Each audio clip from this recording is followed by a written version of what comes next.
I went through a traumatizing experience.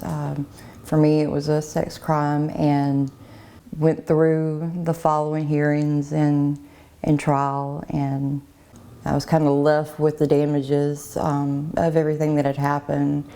And I slowly withdrew, and I was in the bed, days and days in at the time. Up until then, I had been, fairly normal, productive citizen. I was PTO president, did administration at a nursing home. So I went from a woman who didn't know anything about drugs to just trashed out in like a very short amount of time.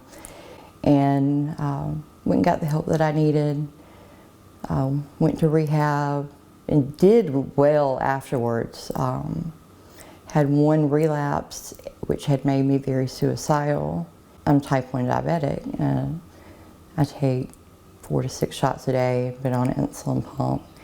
And I was just wanting my family to leave me alone at the time. I had told them I was going to stop taking my shots, which to me isn't a big deal. I deal with the shots all day, every day. I was just being dramatic, I guess. And here come the cops, and they had gotten a court order for me to, go back to a psych hospital. They came in through this door right here, handcuffed me on my wrist, put shackles on my feet, and I literally walked like this, out of my house for my neighbors to see. Just self-embarrassing for me. You got somebody who's trying to hurt themselves, and then you add shame onto it.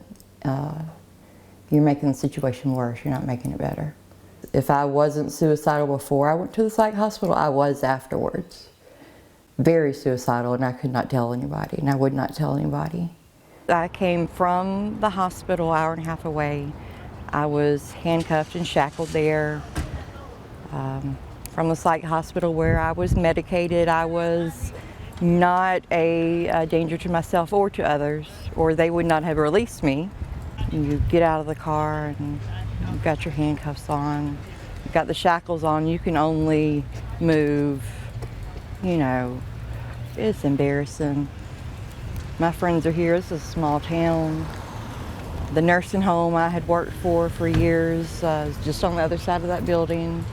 Hundreds of people I had worked with.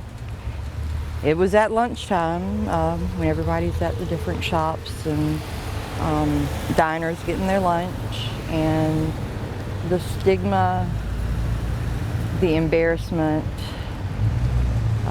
it stuck with me a long time. When you're dealing with mental health and you're dealing with depression, you're dealing with thoughts in your mind, and when you're handcuffed and shackled and you're put through this shame, it makes getting through those negative thoughts in your head very difficult. It makes you want to go in the opposite direction and be even more suicidal and be even more depressed. So, you think you're doing a good thing hospitalizing someone, but then when you're transporting them without compassion, it makes all that, you did it for no reason. I don't know that I ever have gotten over the stigma or what that creates, because every time I ride through the square, ride around the square, I think about it, whether I want to or not. Words, actions, the small things that you do, the way that you're treating people, they can have a big impact, especially on mental health.